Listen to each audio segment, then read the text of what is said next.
ഇതിനെതിരെ അതിശക്തമായി മുന്നോട്ട് പോകാനാണ് തീരുമാനിച്ചിരിക്കുന്നത്. വലിയ ഗൂഢാലോചന ഇതിനകത്തുണ്ട്. കേരളത്തിലെ ആഭ്യന്തരമന്ത്രി അറിയാതെ ഈ ഒരു നീക്കം ജയിൽ സൂപ്രണ്ട് നടത്താൻ സാധിക്കും. കേരളത്തെ വെല്ലുവിളിക്കുന്നുവെന്ന് വി ഡി സതീശൻ. പ്രതികൾക്ക് വഴിവിട്ട സഹായം നൽകിയിട്ടില്ലെന്ന് ജയിൽ മേധാവി ബൽറാം കുമാർ ഉപാധ്യായ. മലപ്പുറത്ത് +1 സീറ്റ് പ്രതിസന്ധി എന്നത് തെറ്റായ പ്രചരണമെന്ന് വിദ്യാഭ്യാസ മന്ത്രി വി ശിവൻകുട്ടി. കുറവ് വരിക 2954 സീറ്റുകൾ മാത്രം. ഒന്നാം അലോട്ട്മെന്റ് കഴിയുന്നതിനു മുൻപേ സമരം തുടങ്ങിയതിന് പിന്നിൽ ഗൂഢാലോചനയെന്ന് വി ശിവൻകുട്ടി.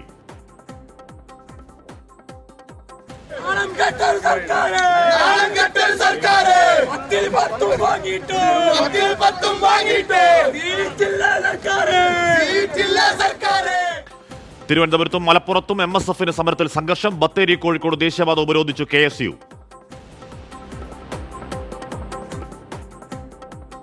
നീറ്റിന് പിന്നാലെ കൂടുതൽ പരീക്ഷകൾ സംശയ നിഴലിൽ. CSIR നെറ്റ് പരീക്ഷാ ചോദ്യപേപ്പറും ചോർന്നുവെന്ന് സംശയം. ഈ മാസം 25 മുതൽ നടക്കാനിരുന്ന പരീക്ഷ മാറ്റിവെച്ചു. ബീഹാറിലെ ടീച്ചർ എലിജിബിലിറ്റി ടെസ്റ്റും മാറ്റി. കേന്ദ്ര സർവകലാശാല പ്രവേശന പരീക്ഷാഫലവും വൈകിയേക്കും. നീറ്റ് പരീക്ഷാ ചോർച്ചയിൽ RJD നേതാവ് തേജസ്വി യാദവിന് സഹായിക്ക് ചോദ്യം ചെയ്യലിന് ഹാജരായ നോട്ടീസ്. നീറ്റ് ക്രമക്കേടിൽ ഇന്നും വിദ്യാർത്ഥി പ്രതിഷേധം. CPIM പത്തനംതിട്ട ജില്ലാ സെക്രട്ടേറിയറ്റിൽ മുഖ്യമന്ത്രിക്കും മന്ത്രിമാർക്കുമെതിരെ രൂക്ഷ വിമർശനം. മുഖ്യമന്ത്രിയുടെ പെരുമാറ്റം ജനവിരോധത്തിന് കാരണമായി. നേതാക്കളുടെ മക്കൾ കച്ചവടം നടത്തി പണമുണ്ടാക്കുന്നുവെന്ന പ്രചരണം അവമതിപ്പുണ്ടാക്കിയെന്നും ജില്ലാ സെക്രട്ടേറിയറ്റ്. എറണാകുളം ജില്ലാ സെക്രട്ടേറിയറ്റിൽ മന്ത്രി P രാജീവിനെതിരെ നേതാക്കൾ KJ ഷൈനെ സ്ഥാനാർത്ഥിയാക്കിയത് വലിയ പാളിച്ച എന്ന് വിമർശനം. പത്തനംതിട്ട ഏനാത്ത് KSRTC ബസ്സിൽ മകളോട് അപമര്യാദയെ പെരുമാറിയ ആളെ നേരിട്ട അമ്മ. അടൂർ മുണ്ടപ്പള്ളി സ്വദേശി രാധാകൃഷ്ണപിള്ളയുടെ മൂക്കിടിച്ച് തകർത്തു. തിരിച്ചടിച്ചത് പ്രാണരക്ഷാർത്ഥമെന്ന് പെൺകുട്ടിയുടെ അമ്മ 24-നോട്. മകൾ ബസ്സിൽ നിറങ്ങിയിട്ടും ഉപദ്രവം തുടർന്നു. അദ്ദേഹം ശരിക്കും നമ്മളുടെ നേരെ ആക്രോശിച്ചുകൊണ്ട് വരികയും നമ്മളെ ദേഹോപദ്രവം ചെയ്യത്തക്ക രീതിയിൽ ചെയ്യുകയുണ്ടായി. അതിന് നമ്മൾ ജീവരക്ഷാർത്ഥം നമ്മളുടെ സ്വയം രക്ഷ നമ്മൾ നോക്കിയുണ്ടായി. പ്രതിയെ പോക്സോ കേസെടുത്ത് അറസ്റ്റ് ചെയ്തു. 24 വാർത്തയ്ക്ക് പിന്നാലെ സ്വമേധയാ കേസെടുത്ത് മനുഷ്യാവകാശ കമ്മീഷൻ. മൂന്നാറിൽ വീണ്ടും കാറിൽ അപകടയാത്ര. മാട്ടുപ്പെട്ടി റോഡിൽ കുട്ടികൾ കാറിന്റെ ഡോറിലിരുന്ന് യാത്ര ചെയ്യുന്ന ദൃശ്യങ്ങൾ പുറത്ത്. പെരിയ കനാലിൽ യുവാക്കളുടെ സാഹസിക വീഡിയോ ചിത്രീകരണം. അപകടകരമായ രീതിയിൽ വാഹനം ഓടിച്ചത് തമിഴ്നാട് രജിസ്ട്രേഷൻ വണ്ടിയിലെത്തിയവർ. കള്ളക്കുറിച്ചിയിലെ വ്യാജമദ്യ ദുരന്തത്തിൽ മരണം 55ആയി. 4 ആശുപത്രികളിലായി ചികിത്സയിലുള്ളത് 193 പേർ. 27 പേരുടെ നില ഗുരുതരം. കരുണാപുരത്ത് വ്യാജമദ്യം കഴിച്ചതിന് പിന്നാലെയുള്ള ദൃശ്യങ്ങൾ 24-ന്. തമിഴ്നാട് നിയമസഭയിൽ ഇന്നും പ്രതിപക്ഷ പ്രതിഷേധം. ചോദ്യോത്തരവേള നിർത്തിവെച്ച് ചർച്ച ചെയ്യണമെന്ന ആവശ്യം സ്പീക്കർ നിരാകരിച്ചു. സഭ ബഹിഷ്കരിച്ച DMK. കുർബാന തർക്കത്തിൽ സമവായ നീക്കവുമായി സീറോ മലബാർ സഭ. ജൂലൈ 3-ന് ശേഷം ഞായറാഴ്ചകളിൽ ഒരു കുർബാനയെങ്കിലും ഏകീകൃത രീതിയിൽ നടത്തണമെന്ന് പുതിയ നിർദ്ദേശം. ഏകീകൃത കുർബാന അർപ്പിക്കാത്ത വൈദികർ സഭയ്ക്ക് പുറത്താകുമെന്ന സർക്കുലറിൽ ഇളവ് വരുത്തി. സർക്കുലർ പിൻവലിക്കാതെ വിട്ടുവീഴ്ചയില്ല എന്നാൽ മുന്നേറ്റം. ടെറസിൽ കളിച്ചുകൊണ്ടിരിക്കെ താഴേക്ക് വീണ് 2 വയസ്സുകാരിക്ക് ദാരുണാന്ത്യം. മരിച്ചത് പത്തനംതിട്ട കോന്നിയിലെ ഷമീർ സബീന ദമ്പതികളുടെ മകൾ അഫ്ര മറിയം. തിരുവനന്തപുരം വെള്ളറടയിൽ 8ാം ക്ലാസ് വിദ്യാർത്ഥി വീടിനുള്ളിൽ മരിച്ച നിലയിൽ. 24 പ്രേക്ഷകരുടെ മലപ്പുറം ജില്ലാ സമ്മേളനത്തിലുള്ള ഒരുക്കങ്ങൾ അവസാന ഘട്ടത്തിൽ. സമ്മേളനം നാളെ തിരൂർ ബിയാൻഗോ കാസിൽ ഓഡിറ്റോറിയത്തിൽ. 24-ന്റെ പ്രിയ അവതാരകരെ നേരിൽ കാണാനും സംവദിക്കാനും അവസരം. ഫ്ലവേഴ്സിലെ കലാകാരന്മാരുടെ പ്രകടനങ്ങൾ സമ്മേളനത്തിന് മിഴിവേകും.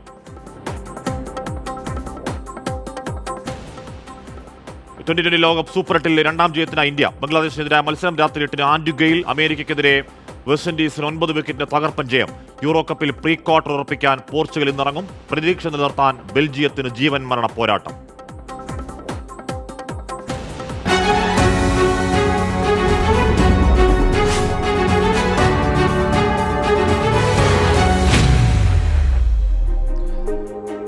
വെൽക്കം ബാക്ക് പ്രിയപ്പെട്ട പ്രേക്ഷകരെ. അപ്പോൾ അതൊക്കെയാണ് രാവിലെ മുതൽ സംഭവിച്ച വാർത്തകളുടെ പ്രധാന തലക്കെട്ടുകൾ. ഒരുപാട് പ്രിയപ്പെട്ട പ്രേക്ഷകർ ഗുഡ് ആഫ്റ്റർനൂൺ പറയുന്നു. അപ്പോൾ എല്ലാവർക്കും ഒരിക്കൽ കൂടി നല്ലൊരു ദിവസം ആശംസിക്കുന്നു. ആദ്യ വാർത്തയിലേക്ക്. കൊന്നവരോട് സർക്കാർ കരുണ.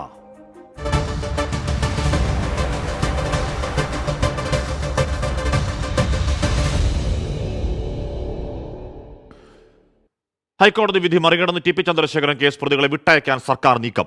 ടി കെ രജീഷ്, മുഹമ്മദ് ഷാഫി, അണ്ണൻ സിജിത്ത് എന്നിവർക്ക് ശിക്ഷാ ഇളവ് നൽകി വിട്ടയക്കാൻ നീക്കം നടക്കുന്നുവെന്നാണ് രേഖകൾ.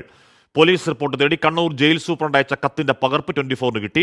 അതേസമയം പ്രതികളെ പറഞ്ഞു വിടില്ല എന്നും പട്ടികയിൽ പേരുകൾ ഉൾപ്പെട്ടത് സ്വാഭാവിക നടപടിക്രമമെന്നും ജയിൽ മേധാവി ബൽറാം കുമാർ ഉപാധ്യായ 24-നോട് പറയുകയാണ്. കണ്ണൂർ സെൻട്രൽ ജയിലിൽ കഴിയുന്ന തടവുകാരിൽ ശിക്ഷാ ഇളവ് ആവശ്യപ്പെട്ടത് 59 പേർ. പട്ടികയിലെ 3-ാം പേരുകാരനായി TP ചന്ദ്രശേഖരൻ വധക്കേസ് 2-ാം പ്രതി TK രജീഷ്, 47, 48-ാം നമ്പർ പേരുകാരായി അണ്ണൻ സിജിത്തും മുഹമ്മദ് ഷാഫിയും. പ്രതികൾക്ക് ശിക്ഷാ ഇളവ് അനുവദിക്കുന്നതിന് Kannur central jail superintendent Kannur city police കമ്മീഷണറോട് പ്രൊബേഷൻ റിപ്പോർട്ട് തേടിയത് ജൂൺ 13-ന്. കത്തിന്റെ പകർപ്പ് 24-ന് ലഭിച്ചു. പ്രതികൾക്ക് ശിക്ഷാ ഇളവ് അനുവദിക്കുന്നതുമായി ബന്ധപ്പെട്ട് അവരുടെ ബന്ധുക്കൾ, അയൽവാസികൾ, കുറ്റകൃത്യത്തിന് ഇരയായവർ അല്ലെങ്കിൽ അവരുടെ ബന്ധുക്കൾ എന്നിവരിൽ നിന്ന് പ്രതികരണം തേടി എത്രയും വേഗം അന്വേഷണ റിപ്പോർട്ട് നൽകാനാണ് ആവശ്യപ്പെട്ടിരിക്കുന്നത്. തുടർ നടപടികൾ പൂർത്തിയാക്കി സർക്കാരിന് റിപ്പോർട്ട് നൽകേണ്ടതുണ്ടെന്നും കത്തിൽ വ്യക്തമാക്കുന്നു. ഇക്കഴിഞ്ഞ ഫെബ്രുവരിയിൽ TP കേസ് പ്രതികളുടെ ശിക്ഷ ഇരട്ട ജീവപര്യന്തമാക്കി വർദ്ധിപ്പിച്ച ഹൈക്കോടതി പ്രതികൾക്ക് യാതൊരുവിധ ഇളവുകളും നൽകരുതെന്ന് ഉത്തരവിട്ടിരുന്നു. ഹൈക്കോടതി ഉത്തരവ് പോലും കാറ്റിൽ പറത്തിയാണ് TP കേസ് പ്രതികൾക്ക് ഇളവ് നൽകാനുള്ള സർക്കാർ തീരുമാനം. എന്നാൽ TP കേസ് പ്രതികൾക്ക് വഴിവിട്ടൊരു സഹായവും ചെയ്യില്ലെന്നും ചെയ്തിട്ടില്ലെന്നും ജയിൽ DGP ബൽറാം കുമാർ ഉപാധ്യായ 24-നോട് പറഞ്ഞു. അവർക്ക് ഒരു മിനിമം ഒരു ക്വാളിഫിക്കേഷൻ ഉണ്ട്. അതുകൊണ്ട് 10 വർഷം പൂർത്തിയായി ആൾക്കാരുടെ പേര് കാണുമ്പോൾ ഇവർക്ക് പേരുണ്ടാവും. പക്ഷേ നമുക്ക് കോടതി വിധി നോക്കുമ്പോൾ, ഇവർക്ക് ക്രൈം നോക്കുമ്പോൾ, ഇവർക്ക് വേറെ കേസ് നോക്കുമ്പോൾ നമുക്ക് ഇവർക്ക് ഫൈനൽ ലിസ്റ്റിൽ ഇവർക്ക് പേര് വരത്തില്ല. സർക്കാർ നീക്കം പുറത്തായതോടെ പുതിയ രാഷ്ട്രീയ വിവാദത്തിനും സംഭവം തിരിതെളിച്ചു. 24 തിരുവനന്തപുരം. അതിനിടയിൽ കണ്ണൂരിൽ വീണ്ടും ബോംബുകൾ കണ്ടെത്തി. കണ്ണൂർ കൂത്തുപറമ്പിൽ 2 സ്റ്റീൽ ബോംബുകളാണ് കണ്ടെത്തിയത്. കിണറ്റിൻ്റെ അവിടെ ആമ്പിലാട് റോഡിൽ ആളൊഴിഞ്ഞൊരു പറമ്പിൽ നിന്നാണ് ബോംബുകൾ കണ്ടെത്തിയത്. എന്ത് കഷ്ടമല്ലേ! അപ്പോൾ നോക്കുന്നിടത്തും കാണുന്നിടത്തൊക്കെ ബോംബ് കിടക്കാന്ന് പറഞ്ഞാൽ എന്തൊരു ഭീകരാവസ്ഥയാണ്. TP ചന്ദ്രശേഖരൻ വധക്കേസ് പ്രതികൾക്ക് ഇളവ് നൽകാനുള്ള നീക്കത്തെ നിയമപരമായും രാഷ്ട്രീയമായും നേരിടുമെന്ന് KK രമ MLA വിഷയത്തിൽ പരാതിയുമായി ഗവർണറെ കാണുമെന്നും KK രമ 24-നോട് പറഞ്ഞു. തെറ്റിൽ നിന്ന് തെറ്റിലേക്കാണ് CPM നീങ്ങുന്നതെന്ന് പ്രതിപക്ഷ നേതാവ് കുറ്റപ്പെടുത്തുകയും ചെയ്തു. കൊലയാളി സംഘത്തിൽപ്പെട്ട 3 പ്രതികൾക്ക് ശിക്ഷാ ഇളവ് നൽകാനുള്ള സർക്കാർ നീക്കത്തെ കടുത്ത ഭാഷയിലാണ് KK രമ വിമർശിച്ചത്. ആഭ്യന്തരമന്ത്രി അറിയാതെ ഒന്നും നടക്കില്ല. CPIM നേതൃത്വത്തിന് ഈ പ്രതികളെ ഭയമുള്ളതുകൊണ്ടാണ് അവരുടെ താൽപര്യത്തിനനുസരിച്ച് പ്രവർത്തിക്കുന്നതെന്നും KK രമ 24-നോട് പറഞ്ഞു. ഇതിനെതിരെ അതിശക്തമായി മുന്നോട്ട് പോകാനാണ് തീരുമാനിച്ചിരിക്കുന്നത്. വലിയ ഗൂഢാലോചന ഇതിനകത്തുണ്ട്. കേരളത്തിലെ ആഭ്യന്തരമന്ത്രി അറിയാതെ ഈ ഒരു നീക്കം ജയിൽ സൂപ്രണ്ട് നടത്താൻ സാധിക്കും. പ്രതികൾക്ക് ശിക്ഷാ ഇളവ് നൽകാനുള്ള സർക്കാർ നീക്കം വിചിത്രമെന്ന് പ്രതിപക്ഷ നേതാവ് VD സതീശൻ. CPIM തെറ്റ് തിരുത്തുകയല്ല, തെറ്റിൽ നിന്നും തെറ്റിലേക്ക് പോവുകയാണെന്നും VD സതീശൻ പറഞ്ഞു. രാഷ്ട്രീയമായും നിയമപരമായും അതിനെ നേരിടും. അപ്പോൾ ഇവർ ഇത്രയും ഈ തെരഞ്ഞെടുപ്പിൽ പാഠം പഠിച്ചിട്ടില്ല. തെറ്റ് തിരുത്തും എന്ന് പറഞ്ഞിട്ടും തെറ്റുകളിൽ നിന്ന് തെറ്റുകളിലേക്കാണ് ഇവർ വീണ്ടും വീഴുന്നത്. നിയമവിരുദ്ധ നീക്കമാണ് നടക്കുന്നതെന്ന് അന്ന് ആഭ്യന്തരമന്ത്രിയായിരുന്ന തിരുവഞ്ചൂർ രാധാകൃഷ്ണൻ പ്രതികരിച്ചു. 2 ജീവപര്യന്തം തടവിന് വിധിച്ചിട്ടുള്ള വ്യക്തികൾ എന്നുള്ള നിലയിൽ, അതിന് വിധേയരായിട്ടുള്ള പ്രതികൾ എന്നുള്ള നിലയിൽ അവർക്ക് എന്തടിസ്ഥാനത്തിലാണ് റെമിഷൻ കൊടുക്കാം എന്ന് ഈ ഗവൺമെന്റ് റെക്കമെൻഡ് ചെയ്യുന്നത് എന്നെനിക്കറിയില്ല. അത് നിയമവിരുദ്ധമാണ്. 2012 മെയ് 4-ന് 51 വെട്ടാൽ TP ചന്ദ്രശേഖരൻ കൊല്ലപ്പെട്ടതു മുതൽ CPIM നേതൃത്വം പ്രതിക്കൂട്ടിലാണ്. ഏറ്റവും ഒടുവിൽ 2 പ്രതികളെ വെറുതെ വിട്ട വിചാരണ കോടതി വിധി ഹൈക്കോടതി റദ്ദാക്കിയതും CPIM-നെ പ്രതിരോധത്തിലാക്കിയിരുന്നു. 24 കോഴിക്കോട്. കണ്ണൂർ കൂത്തുപറമ്പിൽ 2 സ്റ്റീൽ ബോംബുകൾ കണ്ടെത്തി. കിണറ്റിന്റെ അവിടെ ആമ്പിലാട് റോഡിൽ ആളൊഴിഞ്ഞ പറമ്പിൽ നിന്നാണ് ബോംബുകൾ കണ്ടെത്തിയത്. വിവരങ്ങളുമായി സജോ ദേവസ് ചേർന്നു. സജോ, ഒട്ടും തന്നെ ആശ്വാസകരമായ സമാധാനപ്പെടാവുന്ന ഒരു വാർത്തയല്ല.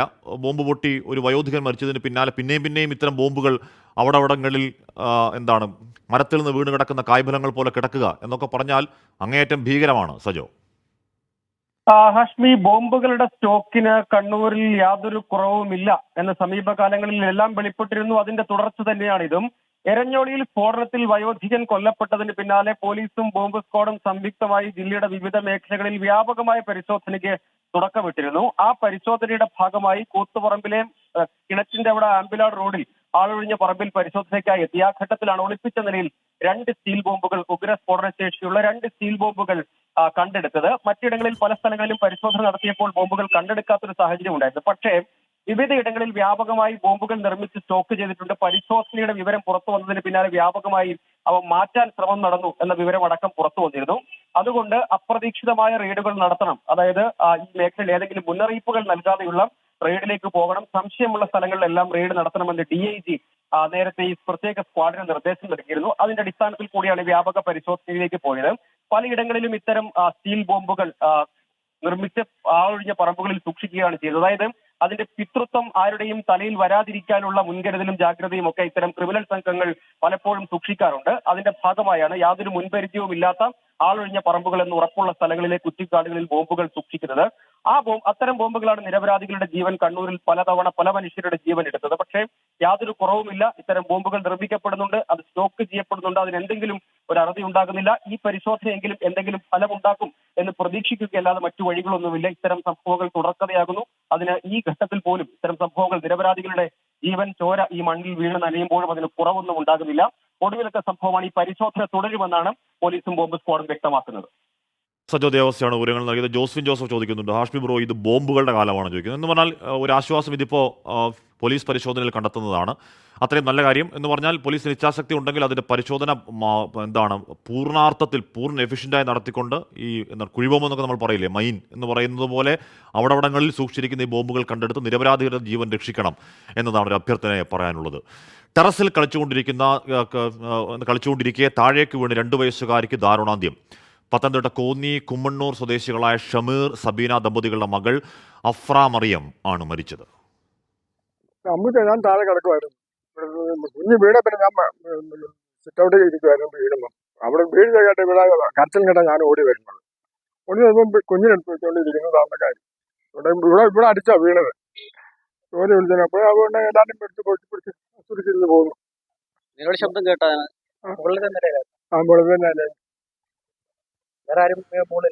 മോളില്ലായിരുന്നാ തോന്നുന്നു. ഉണ്ടോ ഇല്ലായിരുന്നു തോന്നുന്നു. ശ്രീകുമാരൻ ശ്രീത്ത് എന്താണ് ചോദിക്കേണ്ടതെന്ന് അറിയില്ല. അങ്ങേയറ്റം വല്ലാത്ത കേൾക്കാൻ പറ്റാത്ത വാർത്ത. അതെ അശ്വിനി, കേൾക്കാൻ പറ്റാത്ത വാർത്ത എന്ന് നിസ്സംശയം നമുക്ക് പറയാം. ഒരു ദാരുണമായ സംഭവം തന്നെയാണ്. ഇന്ന് ഉച്ചയ്ക്ക് 11 മണിയോടുകൂടി ആണ് ഈ ഒരു സംഭവം നടക്കുന്നത്. 3 കുട്ടികളുണ്ട്. ആ 3 കുട്ടികളിൽ ഇളയ കുട്ടിയാണ് ഈ 2 വയസ്സുകാരി അഫ്ര മറിയം. എന്തായാലും ഈ കുട്ടികൾ കളിച്ചുകൊണ്ടിരിക്കുകയായിരുന്നു. അതിനിടയിൽ ടെറസിന്റെ സ്റ്റെപ്പിലേക്ക് ഈ കുഞ്ഞ് പോയത് മറ്റു കുട്ടികളോ അല്ലെങ്കിൽ മാതാപിതാക്കളോ അറിഞ്ഞിരുന്നില്ല. എന്തായാലും മാതാവ് അകത്ത് മറ്റ് വീട്ടുജോലികളിലായിരുന്നു ഉണ്ടായിരുന്നെന്ന് വേണം മനസ്സിലാക്കാൻ. ഈ കുഞ്ഞിന്റെ നിലവിളി ശബ്ദവും മറ്റു കുട്ടികളുടെ കരച്ചിലും ഒക്കെ കേട്ടാണ് പിന്നീട് അങ്ങോട്ട് ഓടിയെത്തുന്നത്. അപ്പോഴേക്കും ബോധരഹിതയായ ഒരവസ്ഥയിലായിരുന്നു കുഞ്ഞുണ്ടായിരുന്നത്. തലയടിച്ചാണ് ഈ കുഞ്ഞ് നിലത്തേക്ക് പതിച്ചത് എന്ന് വേണം മനസ്സിലാക്കാൻ. ഉടൻ തന്നെ ആശുപത്രിയിലേക്ക് കൊണ്ടുപോയി. കുമ്മണ്ണൂർ സ്വദേശിയാണ് ഷിനാസ് സബീന ദമ്പതികളുടെ 2 വയസ്സുകാരി ഈ അഫ്ര മറിയം. എന്തായാലും മൃതദേഹം ഇപ്പോൾ കോന്നി താലൂക്ക് ആശുപത്രിയിലാണ് സൂക്ഷിച്ചിട്ടുള്ളത്. ഉടൻ തന്നെ പത്തനംതിട്ട ജനറൽ ആശുപത്രി മോർച്ചറിലേക്ക് മാറ്റുമെന്നാണ് അറിയിച്ചിട്ടുള്ളത്. വളരെ വേദനയിൽ തന്നെയാണ് ആ നാട്. ശ്രീകുമാരനാണ് വാർത്തയുടെ വിവരങ്ങൾ നൽകിയത്. കുഞ്ഞ് ടെറസിൽ കളിക്കുകയാണ്. 2 വയസ്സുള്ള കുഞ്ഞൊക്കെ ടെറസിൽ തനിയെ കളിക്കാൻ വിടാവോ? കൂടെ ആരെങ്കിലും ഉണ്ടായിരുന്നോ? ശ്രദ്ധക്കുറവുണ്ടായോ? എന്നൊക്കെ പറയേണ്ടോ സംസാരിക്കേണ്ട സമയമാണോ എന്നറിയില്ല. എന്തായാലും വലിയ വേദന ഉണ്ടാക്കുന്ന വാർത്ത. +1 സീറ്റ് പ്രതിസന്ധിയിൽ പ്രതിഷേധം തുടരുന്നു. തിരുവനന്തപുരത്ത് MSF പ്രവർത്തകർ പൊതുവിദ്യാഭ്യാസ ഡയറക്ടറുടെ ഓഫീസ് ഉപരോധിച്ചു. മലപ്പുറം ജില്ലയിൽ ഇന്നും MSF ഫ്രട്ടേണിറ്റി പ്രവർത്തകർ പ്രതിഷേധം തുടരുന്നു. വയനാട്ടിലും കാസർകോട്ടും KSUവിന്റെ നേതൃത്വത്തിലായിരുന്നു പ്രതിഷേധം.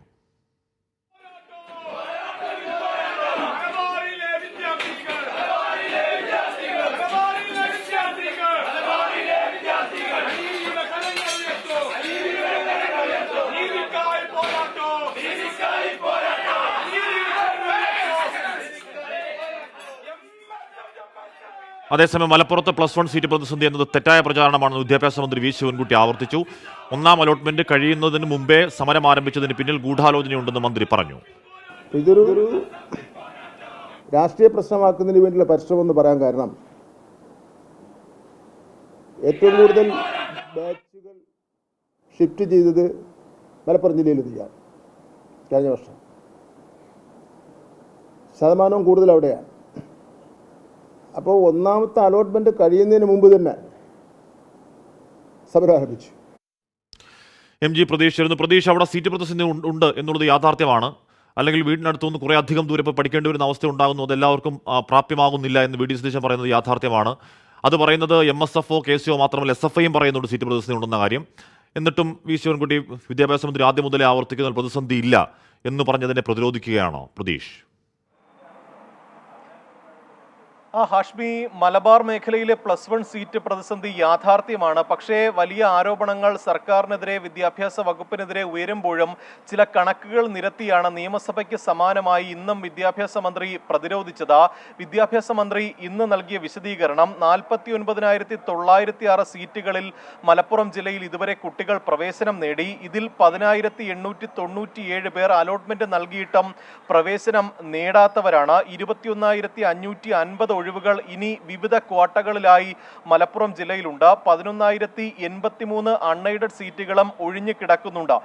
14,037 പേർ മാത്രമാണ് ഇനി +1 മലപ്പുറം ജില്ലയിൽ അപേക്ഷിക്കാനുള്ളത് എന്നും അല്ലെങ്കിൽ അഡ്മിഷന് വേണ്ടി കാത്തിരിക്കുന്നത് എന്നുമാണ് വിദ്യാഭ്യാസ മന്ത്രി നൽകുന്ന വിശദീകരണം. അതായത് മലപ്പുറത്ത് നിലവിൽ സീറ്റ് പ്രതിസന്ധിയില്ല. ഇനി 2 സപ്ലിമെന്ററി അലോട്ട്മെന്റുകൾ കൂടി വരാനുണ്ട്. അതിൽ അപേക്ഷിക്കാനുള്ള അവസരം വിദ്യാർത്ഥികൾക്കുണ്ട്. 11,000-ഓളം സീറ്റുകളിൽ മാത്രമാണ് ഇനി വിദ്യാർത്ഥികൾക്ക് പ്രവേശനം നേടാനുള്ളത്. അതുകൊണ്ട് തന്നെ നിലവിൽ പ്രതിസന്ധിയില്ല. ഇത് ബോധപൂർവമായി സൃഷ്ടിക്കുന്ന ഒരു പ്രതിസന്ധി അല്ലെങ്കിൽ ഒരു പ്രതിഷേധം സമരം ആണ് എന്നതാണ് വിദ്യാഭ്യാസ മന്ത്രി നൽകുന്ന വിശദീകരണം. MSF-ന്റെയും KSU-വിന്റെയും സമരത്തെയും മന്ത്രി പൂർണ്ണമായും തള്ളുകയാണ്. ഹാഷ്മി,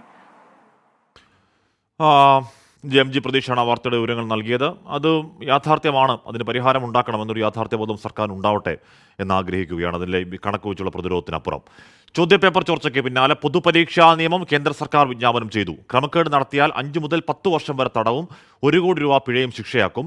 NTA മാറ്റിവെച്ച CSIR UGC നെറ്റ് പരീക്ഷാ ചോദ്യപേപ്പറും ചോർന്നു എന്നാണ് സംശയം. അതിനിടയിൽ ബീഹാറിലെ ടെറ്റ് എന്ന് പറയില്ലേ, ടീച്ചർ എലിജിബിലിറ്റി പരീക്ഷയും മാറ്റിവെച്ചു. ബീഹാറിലെ ചോദ്യപേപ്പർ ചോർച്ച കേസിൽ തേജസ്വി യാദവിന്റെ സഹായി പ്രീതം കുമാറിന് സാമ്പത്തിക കുറ്റകൃത്യ വിഭാഗം നോട്ടീസ് നൽകി. രാജ്യത്തുടനീളം നടക്കുന്ന പൊതുപരീക്ഷകളിലും പ്രവേശന പരീക്ഷകളിലും ക്രമക്കേട് തടയാനാണ് കേന്ദ്ര നീക്കം. പരീക്ഷകളിൽ ക്രമക്കേട് നടത്തുന്നവർക്ക് 3 മുതൽ 5 വർഷം വരെ തടവും 10 ലക്ഷം രൂപ പിഴയും, പരീക്ഷാ അധികാരികളോ സ്ഥാപനമോ വ്യക്തികൾ സംഘടിതമായ കുറ്റകൃത്യം ചെയ്താൽ 5 മുതൽ 10 വർഷം വരെ തടവും 1 കോടി രൂപ പിഴയും ശിക്ഷയായി ലഭിക്കും. ഇന്നലെ NTA മാറ്റിവെച്ച CSIR UGC നെറ്റ് പരീക്ഷാ ചോദ്യപേപ്പർ ചോർന്നതായാണ് വിവരം. ഈ മാസം 25 മുതൽ 27 വരെയാണ് പരീക്ഷ നടക്കാനിരുന്നത്. ചോദ്യപേപ്പർ ചോർന്നതുമായി ബന്ധപ്പെട്ട ഒരു സ്ഥിരീകരണവും വിദ്യാഭ്യാസ മന്ത്രാലയം നൽകിയിട്ടില്ല. ഇതിനു പിന്നാലെയാണ് ഈ മാസം 26 മുതൽ 28 വരെ നടക്കാനിരുന്ന ബീഹാറിലെ നീറ്റ് ചോദ്യപേപ്പർ ചോർച്ചാ കേസിൽ മുൻ ഉപമുഖ്യമന്ത്രി തേജസ്വി യാദവിന്റെ സഹായി പ്രീതം കുമാറിന് സാമ്പത്തിക കുറ്റകൃത്യ വിഭാഗം നോട്ടീസ് നൽകി. അന്വേഷണത്തിന്റെ ഭാഗമായി ചോദ്യം ചെയ്യലിന് ഹാജരാകാൻ ആവശ്യപ്പെട്ടാണ് നോട്ടീസ്. ചോദ്യപേപ്പർ ചോർച്ചയ്ക്ക് പിന്നിൽ പ്രീതം കുമാറാണെന്ന് ആരോപിച്ച് BJP നേരത്തെ തന്നെ രംഗത്തെത്തിയിരുന്നു. കേസിലെ മുഖ്യപ്രതി സഞ്ജീവ് മുഖ്വിക്ക് വേണ്ടി EOU തെരച്ചിൽ വ്യാപകമാക്കി. വിവിധ പോലീസ് സ്റ്റേഷനുകൾക്ക് ജാഗ്രതാ നിർദ്ദേശവും നൽകി. സർക്കാർ നടത്തുന്ന പരീക്ഷയിൽ വിശ്വാസ്യത നഷ്ടപ്പെട്ടുവെന്നാണ് Congress general secretary KC Venugopal പ്രതികരിച്ചത്. സംഭവിച്ച കാര്യങ്ങൾക്കുള്ള മോറൽ റെസ്പോൺസിബിലിറ്റി, അതുപോലെ യഥാർത്ഥത്തിലുള്ള ഉത്തരവാദിത്വം ഏറ്റെടുപ്പിക്കാനുള്ള കൃത്യമായ കർശനമായ അന്വേഷണ പരിധി ഉണ്ടാകുന്നവരെ ഞങ്ങൾ സമരപരിപാടിയുമായി മുന്നോട്ട് പോകും. പരീക്ഷാ ക്രമക്കേടുകൾക്ക് പിന്നാലെ കേന്ദ്ര സർവകലാശാല പ്രവേശന പരീക്ഷാ ഫലം വൈകിക്കുമെന്ന സൂചന. ഫലം വൈകിയാൽ പ്രവേശന കലണ്ടറിനെയും അടുത്ത അധ്യയന വർഷത്തിന്റെ തുടക്കത്തെയും ബാധിക്കും. 24 ഡൽഹി. മുഹമ്മദ് അർഷാദ് പറയുകയാണ്, ഞങ്ങൾ കണ്ണൂരുകാർ നിരപരാധികൾ. കണ്ണൂരുകാരെ പറഞ്ഞല്ല, അപ്പോൾ അവിടെ തീരെ ചെറിയ ഒരു വിഭാഗമായ ഇത്തരത്തിൽ ബോംബുകൾ ഉണ്ടാക്കി മനുഷ്യരെ കൊല്ലണം എന്നൊക്കെ ഉദ്ദേശത്തിൽ സൂക്ഷിക്കുന്ന അക്രമകാരികളെക്കുറിച്ച്, ആ ഹിംസാവാദികളെക്കുറിച്ച് മാത്രം പറഞ്ഞതാണ്. കണ്ണൂരിനെ നമ്മൾ പറയുന്നതില്ല. കണ്ണൂരൊക്കെ നമ്മുടെ പ്രിയപ്പെട്ട നമ്മുടെ കൂട്ടത്തിലൊരു ജില്ലയല്ലേ. തിരുവനന്തപുരം വെള്ളറടയിൽ 8ാം ക്ലാസ് വിദ്യാർത്ഥിയെ വീടിനുള്ളിൽ തൂങ്ങി മരിച്ച നിലയിൽ കണ്ടെത്തിയതിൽ ദുരൂഹത. കൈ ജനലിൽ കെട്ടിയ നിലയിലാണ് കുട്ടിയുടെ മൃതദേഹം കണ്ടെത്തിയത്. വെള്ളറട അമ്പലം സ്വദേശി അരുള നന്ദകുമാർ ഷൈനി ദമ്പതികളുടെ മകൻ അഖിലേഷ് കുമാറാണ് മരിച്ചത്. അജീഷ് ജയകുമാർ ചേരുന്നു. അജീഷ്, 8ാം ക്ലാസ് വിദ്യാർത്ഥിയൊക്കെ തൂങ്ങി മരിക്കും, എന്തൊക്കെയാണ് നടക്കുന്നത്? ഹാഷ്മി, എന്തായാലും ഈ ദാരുണമായ സംഭവമാണ്. ഇന്ന് രാവിലെ 10:30 മണിക്കാണ് ഈ സംഭവം നടക്കുന്നത്.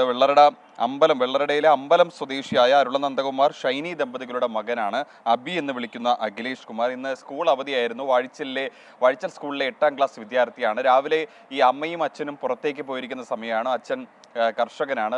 വിളയിൽ ജോലി എടുക്കുന്ന സമയത്തായിരുന്നു ഈ സംഭവം നടക്കുന്നത്. വീട്ടിൽ ആ സമയം കുട്ടിയുടെ മുത്തശ്ശൻ മാത്രമായിരുന്നു ഉണ്ടായിരുന്നത്. മുത്തശ്ശനും മുറിക്കാത്തിരുന്ന് 2ാമത്തെ നിലയിലാണ് മകനെ മരിച്ച നിലയിൽ കണ്ടെത്തിയത്. ഈ മുത്തശ്ശൻ ഒന്ന് പുറത്തേക്ക് ഇറങ്ങി തിരിച്ചു വരുമ്പോഴാണ് ഈ ചെറുമകനെയും മരിച്ച നിലയിൽ കണ്ടെത്തിയത്. ഈ മരണത്തിൽ ഈ കുട്ടിയെ മുറിക്കുള്ളിലെ ജനാലയിൽ തൂങ്ങി മരിച്ച നിലയിലാണ് കണ്ടെത്തിയത്. ഈ കുട്ടിയുടെ ഒരു കൈ, വലത്തെ കൈ, ഈ ജനലിൽ ഒരു കൈയിൽ കെട്ടിയ നിലയിലായിരുന്നു കണ്ടെത്തിയത്. എന്തായാലും ഇങ്ങനെ രീതിയിൽ മരിച്ച സംഭവത്തിലാണ് ഇപ്പോൾ ദുരൂഹത ഉയരുന്നത്. എന്തായാലും എന്തായാലും വെള്ളാറയുടെ ഡിവൈഎസ്പിയുടെ നേതൃത്വത്തിലുള്ള പോലീസ് സംഘം ഈ വീട്ടിലെത്തി പരിശോധന നടത്തുന്നുണ്ട്. ഇൻക്വസ്റ്റ് നടപടികൾ ഇപ്പോഴും പുരോഗമിക്കുകയാണ്. അവിടെ നാട്ടുകാരെല്ലാം കൂടിയിട്ടുണ്ട്.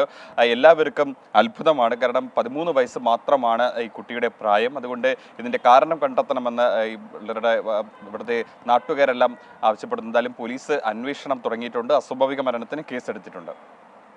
ഈ കൈ കെട്ടി എന്ന് പറഞ്ഞാൽ എന്താണ് അജീഷ്? കൈ കെട്ടിയിട്ട നിലയിൽ എന്ന് പറഞ്ഞാൽ എന്താണ്? അതായത് ഈ കുട്ടി ജനലിൽ തൂങ്ങിയ നിലയിലായിരുന്നു കുട്ടിയെ കണ്ടെത്തിയത്. നമ്മുടെ ഒരു ചിത്രം അവിടുന്ന് കിട്ടിയിട്ടുണ്ട്. ആ ചിത്രത്തിൽ തന്നെ വ്യക്തമാണ്. അതായത് കുട്ടിയുടെ ഒരു കൈ പിന്നിലായി ഈ ജനലിൻ്റെ അതിൽ കെട്ടിയ നിലയിലായിരുന്നു ഉണ്ടായിരുന്നത്. അതായത് ഒരു തോർത്ത് ഉപയോഗിച്ചിട്ടാണ് ഇത് കൈ ജനലിൽ കെട്ടിയിരിക്കുന്നത്. കഴുത്തിൽ ഈ ഷോള് കുരുക്കിയാണ് ഈ കുട്ടി തൂങ്ങിയ നിലയിൽ കാണപ്പെടുന്നത്. ഇതിൽ വലത്തെ കൈയാണ് പിന്നിലേക്ക് ഒരു കമ്പിയിൽ, ജനലിൻ്റെ കമ്പിയിൽ ഇങ്ങനെ കെട്ടിയ നിലയിൽ കാണുന്നത്. അതിലാണ് ഈ ദുരൂഹത ഉയരുന്നത്. അതുകൊണ്ടാണ് പോലീസ് ഡിവൈഎസ്പിയുടെ അന്വേഷിക്കണം, ഉറപ്പായും അന്വേഷിക്കണം. അല്ല 13 വയസ്സുള്ള ഒരു പയ്യൻ, ഒരു കുഞ്ഞ് തൂങ്ങി മരിക്കും, ആത്മഹത്യയും എന്നൊക്കെ കരുതാവും. അങ്ങനെയൊക്കെയുള്ള സാഹചര്യം ഉണ്ടോ? അറിഞ്ഞുകൂടെ, ഇപ്പോഴത്തെ കാലമാണ്. എന്തായാലും അന്വേഷണം നടക്കട്ടെ. അത് ദിലീപ് കുമാറോട് പറയുന്നു. Hashmi, I want your help. എന്നാ പറ്റിയേട്ടാ? നമ്മളെ പറ്റുന്ന ഹെൽപ്പാണ്, ഉറപ്പായും ചെയ്യും. CPIM സംസ്ഥാന കമ്മിറ്റിക്ക് പുറമെ ജില്ലാ സെക്രട്ടറി യോഗങ്ങളിലും മുഖ്യമന്ത്രിക്കെതിരെ രൂക്ഷ വിമർശനം. മുഖ്യമന്ത്രിയുടെ പെരുമാറ്റം ജനവിരോധത്തിന് കാരണമായി എന്ന് പറയുകയാണ് പത്തനംതിട്ട ജില്ലാ സെക്രട്ടേറിയറ്റ് അംഗങ്ങൾ. ഭരണവിരുദ്ധ വികാരം മനസ്സിലാക്കാൻ കഴിഞ്ഞില്ല എന്നും യോഗത്തിൽ കുറ്റപ്പെടുത്തലുണ്ടായി. അടിമുടി മാറണമെന്ന സംസ്ഥാന കമ്മിറ്റി വിമർശനത്തിന് പിന്നാലെ ശക്തമായി തുറന്നടിക്കുകയാണ് CPIMലെ കീഴ്ഘടകങ്ങളും. മുഖ്യമന്ത്രിയുടെ പെരുമാറ്റം തിരഞ്ഞെടുപ്പ് പരാജയത്തിന് പ്രധാന കാരണമായി എന്നാണ് പത്തനംതിട്ട ജില്ലാ സെക്രട്ടേറിയറ്റിൽ വിമർശനമുയർന്നത്. മാസപ്പടി വിവാദത്തിലും അംഗങ്ങൾ വിമർശനമുന്നയിച്ചു. നേതാക്കളുടെ മക്കൾ കച്ചവടം നടത്തി പണമുണ്ടാക്കുന്നുവെന്ന പ്രചാരണം ജനങ്ങളിൽ അവമതിപ്പുണ്ടാക്കിയെന്നാണ് കുറ്റപ്പെടുത്തൽ. പെൻഷൻ കുടിശ്ശിക വലിയൊരു വിഭാഗത്തെ എതിരാക്കി മാറ്റി. നവകേരള സദസ്സിൽ നടന്ന പണപ്പിരിവിൽ വ്യക്തതയില്ലാത്തത് ക്ഷീണമായി.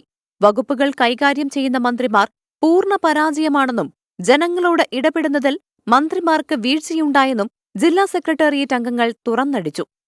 TM തോമസ് ഐസക്, മന്ത്രി VN വാസവൻ എന്നിവരാണ് ഇന്നലെ ചേർന്ന ജില്ലാ സെക്രട്ടേറിയറ്റ് യോഗത്തിനായി മേൽഘടകത്തിൽ നിന്ന് എത്തിയിരുന്നത്. അടുത്ത ദിവസം ചേരുന്ന ജില്ലാ കമ്മിറ്റി യോഗത്തിൽ സംസ്ഥാന സെക്രട്ടറി MV ഗോവിന്ദൻ നേരിട്ടെത്തിയേക്കും. 24 പത്തനംതിട്ട.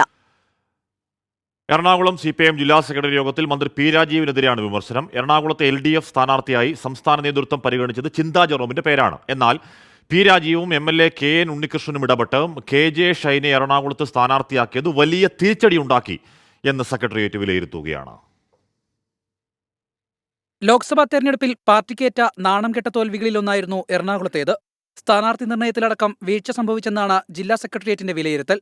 KJ ഷൈനെ സ്ഥാനാർത്ഥിയാക്കിയത് വലിയ പാളിച്ചയായി. സ്ഥാനാർത്ഥി നിർണയത്തിലെ വീഴ്ചയിൽ മന്ത്രി P രാജീവിനെയും സെക്രട്ടേറിയറ്റ് അംഗങ്ങൾ വിമർശിച്ചു. യേശുദാസ് പറപ്പള്ളിയുടെ പേരാണ് ജില്ലാ നേതൃത്വം സംസ്ഥാന നേതൃത്വത്തിന് കൈമാറിയത്. സംസ്ഥാന നേതൃത്വം പരിഗണിച്ചതാകട്ടെ ചിന്താ ജെറോമിന്റെ പേരും. എന്നാൽ P രാജീവ്, KN ഉണ്ണികൃഷ്ണൻ എന്നിവർ ഇടപെട്ടാണ് KJ ഷൈനെ സ്ഥാനാർത്ഥിയാക്കിയത്. നേതാക്കളുടെ താൽപര്യമനുസരിച്ച് ഇത്തരം സ്ഥാനാർത്ഥികളെ ഇനിയും കൊണ്ടുവന്നാൽ ജില്ലയിൽ പാർട്ടി പച്ചതൊടില്ലെന്നായിരുന്നു സെക്രട്ടേറിയറ്റ് അംഗങ്ങളുടെ വിമർശനം. ഇന്നും നാളെയും തെരഞ്ഞെടുപ്പ് അവലോകനത്തിന്റെ ഭാഗമായുള്ള ജില്ലാ കമ്മിറ്റി യോഗം തുടരും. 24 കൊച്ചി. കൊല്ലം കടക്കലിൽ അമ്മയുടെ കൈ മകൻ അടിച്ചൊടിച്ചു. കോട്ടുക്കൽ സ്വദേശിയായ കുലുസം ബീവിയുടെ കൈയാണ് വിറക് കഷ്ണം കൊണ്ട് അടിച്ചൊടിച്ചത്. ആഹാരം കഴിച്ച ശേഷം കൈ കഴുകാൻ വെള്ളം നൽകാത്തതിനെ തുടർന്നാണ് അതിക്രമം. മുറ്റത്തുനിന്ന് എന്തോ എടുത്തോണ്ടെന്ന് തന്നെ അടിച്ചെന്ന് എനിക്ക് അറിയാൻ വയ്യ. ആദ്യം ഒരു അടി അടിച്ചത് എന്റെ മുട്ടിന് കൊണ്ട് ഞാൻ തടഞ്ഞു. അപ്പോഴും മുട്ടിന് നീരായി, പക്ഷെ അതിന് ഒടുവൊന്നുമില്ല.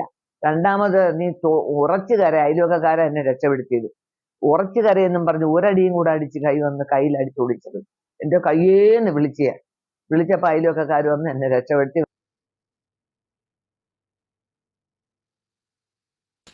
AB ജയശങ്കറാണ് ആ വാർത്തയുടെ ഒരുമിച്ചിരുന്നത്. ജയശങ്കർ, ആ അമ്മ ഉണ്ടാക്കിയ ചോറ് വാരി തിന്നതിന് ശേഷമായിരിക്കുമല്ലോ അല്ലേ ആ കൈ തന്നെ അടിച്ചൊടിച്ചത് മകൻ? ആശ്മി, കഴിഞ്ഞ ദിവസമാണ് കൊല്ലം കടക്കലിൽ ഇത്തരം ഒരു സംഭവം ഉണ്ടാകുന്നത്.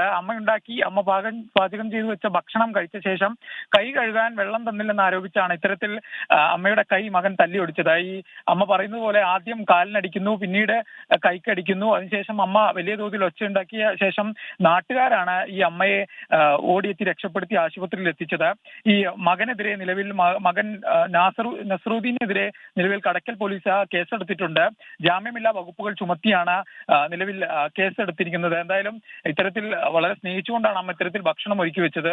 ഇതിനിടയിലാണ് വെള്ളം തന്നില്ലെന്ന പേരിൽ മകന്റെ ഇത്തരത്തിലുള്ള ഒരു അതിക്രമം നടക്കുന്നു. ഇത്തരം കാര്യങ്ങൾക്കെതിരെ പോലീസ് മാതൃകാപരമായ ഒരു നടപടി എടുക്കേണ്ടതാണ്. എന്തായാലും പോലീസ് കൃത്യമായി മകനെ ജാമ്യമില്ലാ വകുപ്പുകൾ ചുമത്തിക്കൊണ്ട് തന്നെ അറസ്റ്റ് ചെയ്തിട്ടുണ്ട്. വിറക് കഷ്ണം ഉപയോഗിച്ചാണ് മകൻ അമ്മയുടെ കൈ തല്ലിയൊടിച്ചതെന്നാണ് പോലീസ് പറയുന്നത്. എന്തായാലും അമ്മയുടെ പരാതിയിൽ തന്നെയാണ് മകനെതിരെ പോലീസ് കേസെടുത്തിരിക്കുന്നത്. ആഷ്മി, എന്തൊക്കെയാണ് നമുക്കൊരു ദിവസം കേൾക്കേണ്ടി വരുന്ന വാർത്തകൾ എന്നുള്ളത് സങ്കടകരമാണ്. ഇത് അമ്മ ഉണ്ടാക്കി വെക്കുന്ന ഭക്ഷണം കഴിക്കുക, ചോറുണ്ണുക, അതിനുശേഷം കൈ കഴുകാൻ വെള്ളം കൊടുക്കാൻ വൈകിയോ എന്താ പറഞ്ഞതിന് വിറകുള്ളി എടുത്ത് കാലടിക്കുക, കൈ അടിച്ചൊടിക്കുക. എന്ത് ലോകമാണോ? പത്തനംതിട്ട ഏനാത്ത് KSRTC ബസ്സിൽ മകളോട് മോശമായി പെരുമാറിയ ആളെ കൈകാര്യം ചെയ്ത അമ്മ അടൂർ മുണ്ടപ്പള്ളി സ്വദേശി രാധാകൃഷ്ണപിള്ളയുടെ മൂക്കിടിച്ച് തകർത്തു. പ്രതിയായ രാധാകൃഷ്ണപിള്ളയെ പോക്സോ ചുമത്തി പോലീസ് അറസ്റ്റ് ചെയ്തു. പ്രാണരക്ഷാർത്ഥമാണ് തിരിച്ചടിച്ചതെന്ന് പെൺകുട്ടിയുടെ അമ്മ 24 പറഞ്ഞു. 24 വാർത്തയ്ക്ക് പിന്നാലെ മനുഷ്യാവകാശ കമ്മീഷൻ സ്വമേധയാ കേസെടുത്തു. കഴിഞ്ഞ ദിവസം വൈകുന്നേരമാണ് അടൂർ ഏനാത്ത് വെച്ച് KSRTC ബസ്സിൽ പെൺകുട്ടിക്ക് നേരെ അതിക്രമമുണ്ടാകുന്നത്. പിന്നാലെയാണ് വിവരമറിഞ്ഞെത്തിയ അമ്മ പ്രതി രാധാകൃഷ്ണപിള്ളയുടെ മുഖത്തടിച്ചത്. അടിയിൽ പ്രതിയുടെ മൂക്കിന്റെ പാലം തകർന്നു. പ്രതി തനിക്കും മകൾക്കും നേരെ അസഭ്യവർഷം നടത്തിയെന്നും സ്വയം പ്രതിരോധത്തിന്റെ ഭാഗമായാണ് മുഖത്തടിച്ചതെന്ന് പെൺകുട്ടിയുടെ അമ്മ 24നോട് പറഞ്ഞു. അദ്ദേഹം ശരിക്കും നമ്മളുടെ നേരെ ആഞ്ഞ് ആക്രോശിച്ചുകൊണ്ട് വരികയും നമ്മളെ ദേഹോപദ്രവം ചെയ്യത്തക്ക രീതിയിൽ ചെയ്യുകയുണ്ടായി. അതിന് നമ്മൾ ജീവരക്ഷാർത്ഥം നമ്മളുടെ സ്വയം രക്ഷ നമ്മൾ നോക്കിയുണ്ടായി. പ്രതിക്കെതിരെ നിയമപരമായി മുന്നോട്ടു പോകും. തനിക്കെതിരെ കേസെടുക്കുന്നതിൽ ആശങ്കയില്ലെന്നും അമ്മ വ്യക്തമാക്കി. ബസ്സിലെ അതിക്രമവുമായി ബന്ധപ്പെട്ട് അമ്മയുടെ മൊഴി പോലീസ് രേഖപ്പെടുത്തി. സ്റ്റേഷനിൽ വിളിച്ചു വരുത്തിയാണ് മൊഴിയെടുത്തത്. നിലവിൽ കസ്റ്റഡിയിലുള്ള രാധാകൃഷ്ണപിള്ളയെ ഇന്ന് തന്നെ കോടതിയിൽ ഹാജരാക്കും. അതേസമയം പ്രതി രാധാകൃഷ്ണപിള്ളയുടെ പരാതിയിൽ ഉടൻ അമ്മയ്ക്കെതിരെ കേസെടുക്കേണ്ട എന്നാണ് പോലീസ് തീരുമാനം.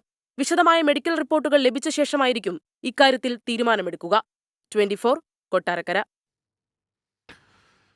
മൂന്നാറിലെ വിനോദസഞ്ചാരികളുടെ ഗതാഗത നിയമലംഘനങ്ങൾ തുടർക്കഥയാണ്. ഇന്നും ഇന്നലെയും അപകടകരമായ രീതിയിൽ ഓടുന്ന 3 വാഹനങ്ങളുടെ ദൃശ്യങ്ങൾ പുറത്തുവന്നു. കുട്ടികളും യുവാക്കളും ഉൾപ്പെടെയാണ് കാറിന്റെ ഡോറിൽ ഇരുന്ന് അഭ്യാസ പ്രകടനം നടത്തിയത്.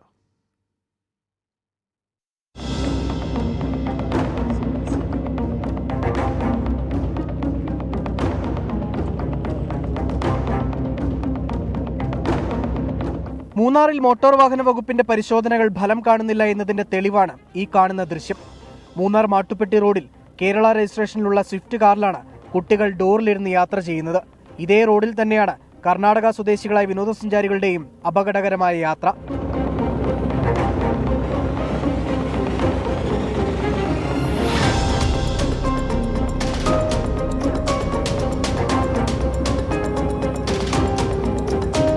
ജൂൺ മാസത്തിൽ ഗ്യാപ് റോഡിൽ മാത്രമുണ്ടായ 3 സംഭവങ്ങളുടെ പശ്ചാത്തലത്തിൽ മൂന്നാർ മുതൽ ആനയിറങ്കൽ വരെയുള്ള ദേശീയപാതയിൽ മോട്ടോർ വാഹന വകുപ്പ് പരിശോധന തുടങ്ങിയിരുന്നു. എന്നാൽ അതുകൊണ്ട് യാതൊരു പ്രയോജനവും ഉണ്ടായില്ല.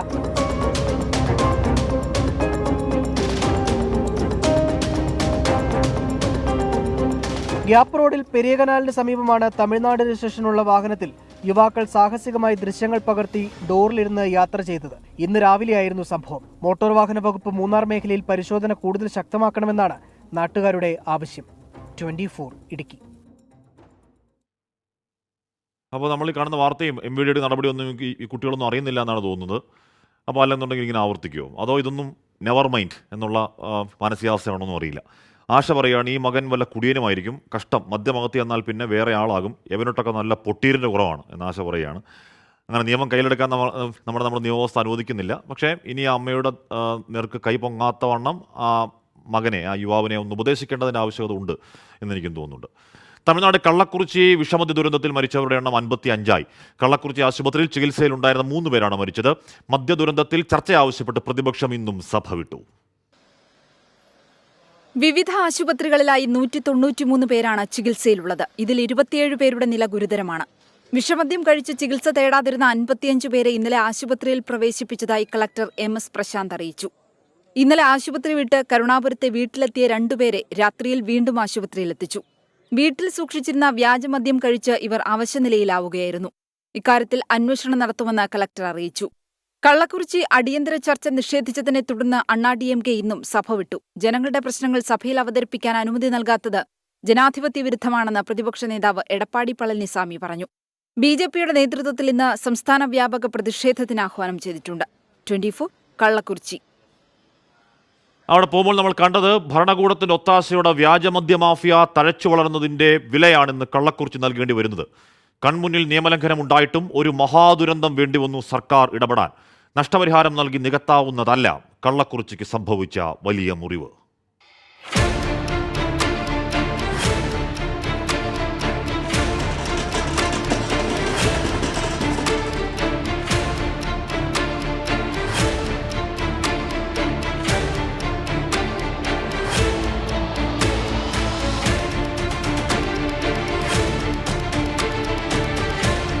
തമിഴ്നാട് കണ്ട ഏറ്റവും വലിയ മനുഷ്യനിർമ്മിത ദുരന്തം നടന്ന തെരുവിലാണ് ഞാനിപ്പോഴുള്ളത്. സംഭവം നടന്ന 4-ാം ദിവസവും മൃതദേഹങ്ങൾ നിലയ്ക്കാതെ പ്രവഹിക്കുകയാണ്. ചുറ്റും ആർത്തനാദങ്ങളും ചന്ദനത്തിരിയുടെയും മൃതദേഹത്തിൽ ചൂടിയ പൂക്കളുടെയും ഗന്ധമാണ്. മരണസംഖ്യ 55 എന്നതാണ് ആരോഗ്യവകുപ്പ് പുറത്തുവിടുന്ന വിവരം. എന്നാൽ കണക്ക് അതിലും ഞെട്ടിക്കുന്നതാണെന്നും സർക്കാർ മറച്ചുവെക്കുന്നതായും ബന്ധുക്കൾ കുറ്റപ്പെടുത്തുന്നു. 27 പേർ അതീവ ഗുരുതരാവസ്ഥയിൽ തുടരുന്നുണ്ട്. 193 പേരാണ് വിവിധ ആശുപത്രികളിൽ ചികിത്സയിലുള്ളത്.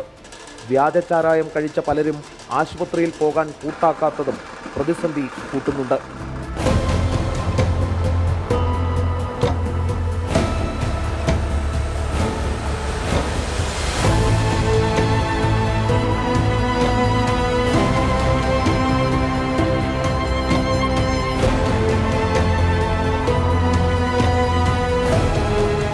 ഇവിടമാണ് ഇക്കണ്ട മഹാദുരന്തത്തിന് കാരണമായ ഇടം.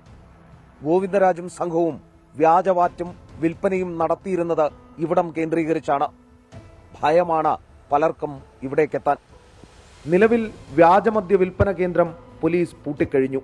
വിതരണക്കാരും തൊട്ടുമുകളിലുള്ളവരും ജയിലിലായി. എങ്കിലും വ്യാജമദ്യം കള്ളക്കുറിച്ചിയിൽ ഇപ്പോഴും സുലഭം. ഇന്നുപോലും പല വീടുകളിൽ നിന്നും പാക്കറ്റ് ചാരായം കണ്ടെടുത്തു. പോലീസ് കാടടച്ച് റെയ്ഡ് നടത്തുമ്പോഴാണ് സുലഭമായി പാക്കറ്റ് ചാരായം ലഭിക്കുന്നത്. ഇതിനിടെ വ്യാജമദ്യം കഴിച്ചവരുടെ അസ്വസ്ഥപ്പെടുത്തുന്ന ദൃശ്യങ്ങളടക്കം പുറത്തു വന്നിട്ടുണ്ട്.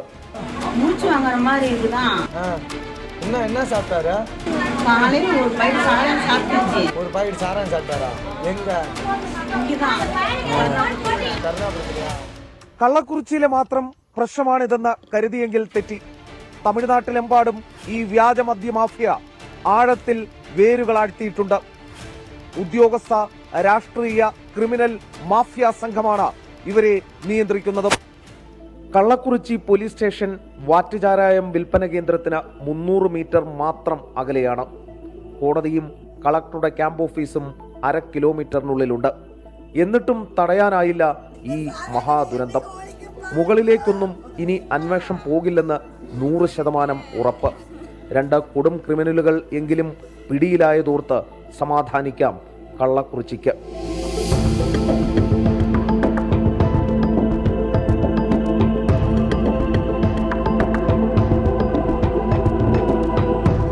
ഇക്കാണുന്നതുപോലെ നിരനിരയായി കിടത്തിയ നിരവധി മൃതദേഹങ്ങൾ ഇക്കഴിഞ്ഞ 3 ദിവസത്തിനിടെ കള്ളക്കുറിച്ചിയിൽ ഞങ്ങൾ കണ്ടു. വ്യാജമദ്യം കഴിച്ച് ഒരിറ്റ് ശ്വാസത്തിനു വേണ്ടി പിടയുന്ന നിരവധി ആളുകളെയും ഞങ്ങൾക്ക് ഇവിടെ കാണാൻ സാധിച്ചു. ഭർത്താവോ പിതാവോ സഹോദരനോ നഷ്ടപ്പെട്ട് അനാഥമായ നിരവധി ജന്മങ്ങൾ ഇവിടെ ബാക്കിയാണ്. അവസാനം ഇവിടെ നിന്ന് മടങ്ങുമ്പോൾ ഒരാഗ്രഹം മാത്രം, ഇനിയും ഒരൊറ്റ കള്ളക്കുറിച്ചി പോലും ഈ നാട്ടിൽ ഉണ്ടാകരുത്.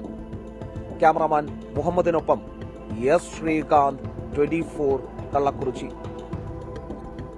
അവിടെ പോയപ്പോൾ കണ്ടത് ഞെട്ടിക്കുന്ന കാഴ്ചകളാണ്. അത് ശ്രീകാന്ത് ഈ ദിവസങ്ങളിൽ പ്രിയപ്പെട്ട പ്രേക്ഷകരോട് പറയുന്നുണ്ട്. സംസ്ഥാനത്ത് അടുത്ത 5 ദിവസം ശക്തമായ മഴ തുടരാനാണ് സാധ്യത. മലപ്പുറം ജില്ലയിൽ ഇന്ന് റെഡ് അലർട്ട് പ്രഖ്യാപിച്ചു. 7 ജില്ലകളിൽ ഓറഞ്ച് അലർട്ടാണ്. കോഴിക്കോട്, വയനാട്, കണ്ണൂർ ജില്ലകളിൽ നാളെ റെഡ് അലർട്ട് പ്രഖ്യാപിച്ചിട്ടുണ്ട്.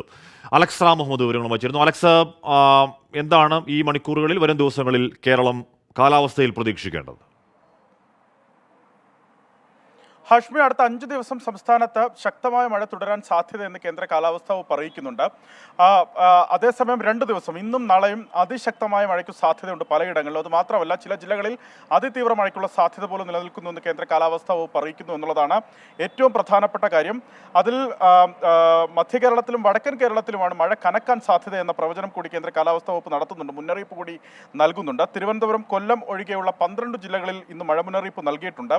മലപ്പുറത്ത് റെഡ് അലർട്ട് പ്രഖ്യാപിച്ചിട്ടുണ്ട്. അതിതീവ്ര മഴയ്ക്കുള്ള സാധ്യത ഇന്ന് മലപ്പുറം ജില്ലയിലുണ്ടെന്നാണ് പ്രവചനം. 21 സെന്റിമീറ്ററിന് മുകളിൽ മഴ മലപ്പുറത്ത് ലഭിക്കുമെന്നാണ് മുന്നറിയിപ്പ്. കോട്ടയം, എറണാകുളം, ഇടുക്കി, കോഴിക്കോട്, വയനാട്, കണ്ണൂർ, കാസർഗോഡ് ജില്ലകളിൽ ഓറഞ്ച് അലർട്ട് പ്രഖ്യാപിച്ചിട്ടുണ്ട്. 11 മുതൽ 20 സെന്റിമീറ്റർ വരെ മഴ ഈ ജില്ലകളിൽ ലഭിക്കുമെന്നാണ് മുന്നറിയിപ്പ്. പത്തനംതിട്ട, ആലപ്പുഴ, തൃശൂർ, പാലക്കാട് ജില്ലകളിൽ ഇന്ന് യെല്ലോ മുന്നറിയിപ്പ് നൽകുകയും ചെയ്തിട്ടുണ്ട്. നാളെ 14 ജില്ലകളിലും മഴ മുന്നറിയിപ്പുണ്ട്. അതിൽ തന്നെ കോഴിക്കോട്, വയനാട്, കണ്ണൂർ ജില്ലകളിൽ നാളെ അതിതീവ്ര മഴയ്ക്ക് സാധ്യതയുണ്ടെന്ന് കേന്ദ്ര കാലാവസ്ഥാ വകുപ്പ് അറിയിക്കുന്നു. കോഴിക്കോടും വയനാടും കണ്ണൂരും റെഡ് അലർട്ട് നാളെ പ്രഖ്യാപിക്കുകയും ചെയ്തിട്ടുണ്ട്.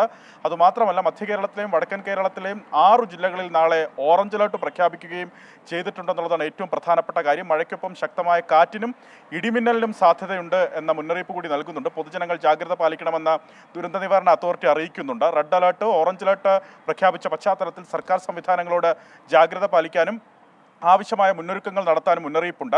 മലയോര മേഖലയിൽ പ്രത്യേക ജാഗ്രത വേണം. കാരണം ശക്തമായ മഴയിൽ മലവെള്ളപ്പാച്ചിലിനും അതുപോലെ മണ്ണിടിച്ചിൽ പോലുള്ള അപകടങ്ങൾക്കൊക്കെ സാധ്യതയുണ്ടെന്നുള്ള മുന്നറിയിപ്പ് നിലനിൽക്കുന്നുണ്ട്. എന്തായാലും അടുത്ത 5 ദിവസം മഴയാണ് എന്നാണ് പറയുന്നത്. എന്ന് പറഞ്ഞാൽ പ്രേക്ഷകർ ഒന്ന് ശ്രദ്ധിക്കണം, നല്ല മഴ അത്യാവശ്യം ഉണ്ടാവുമെന്നാണ് പറയുന്നത്. ഇവിടെ തുമ്പയിൽ വ്യാജരേഖ ചമച്ച് പാസ്പോർട്ട് നേടിയ കേസിന് പിന്നാലെ പൂന്തുറ സ്റ്റേഷനിലും കേസ് എന്ന് പറയുന്നു. CPI പ്രവീൺ കുമാറിനെ സസ്പെൻഡ് ചെയ്തു. വ്യാജവിലാസത്തിൽ ഒരു പാസ്പോർട്ട് തരപ്പെടുത്തിയതായി കണ്ടെത്തിയതിനെ തുടർന്നാണ് സസ്പെൻഷൻ. അപ്പോൾ എന്ന് പറഞ്ഞാൽ തുമ്പയും പൂന്തുറയും ഒക്കെ എന്തിനാണ് ഈ പോലീസുകാർ വ്യാജ പാസ്പോർട്ടിന് കൂട്ടു നിൽക്കുന്നതെന്ന കാര്യം അറിയില്ല. അത് തമ്മിൽ എന്തെങ്കിലും ബന്ധമുണ്ടോ, ഏതെങ്കിലും വലിയ വാർത്തയുടെ തുടക്കമാണോ എന്നൊന്നും അറിയില്ല. Wait and see. Yakobaya Orthodox പള്ളിത്തർക്കത്തിലെ ഹൈക്കോടതി വിധിയുടെ പശ്ചാത്തലത്തിൽ പാലക്കാട് വടക്കഞ്ചേരിയിൽ പള്ളികൾ ഏറ്റെടുക്കാനുള്ള നീക്കം തുടങ്ങി. പള്ളിത്തർക്കത്തിൽ ഓർത്തഡോക്സ് വിഭാഗത്തിന് അനുകൂലമായിരുന്നു കോടതി വിധി. ഇരു വിഭാഗങ്ങളുമായി തഹസിൽദാർ നടത്തിയ ചർച്ചയെ തുടർന്ന് പ്രതിഷേധം താൽക്കാലികമായി അവസാനിപ്പിച്ചു. ഈ മാസം 26-നുള്ളിൽ പള്ളികൾ ഓർത്തഡോക്സ് വിഭാഗത്തിന് കൈമാറണമെന്ന കോടതി ഉത്തരവിനെ തുടർന്നായിരുന്നു നടപടി. വടക്കഞ്ചേരി മേഖലയിൽ മംഗലം ഡാം, ചെറുകുന്നം, എരുക്കുംചിറ പള്ളികൾ ഏറ്റെടുക്കുന്നതിന് മുന്നോടിയായി വൻ പോലീസ് സംഘത്തെയാണ് പള്ളികളിൽ നിയോഗിച്ചത്. രാവിലെ ഓർത്തഡോക്സ് വിഭാഗം പള്ളിയിൽ പ്രവേശിക്കാനെത്തിയതോടെ പ്രതിഷേധം ശക്തമായി.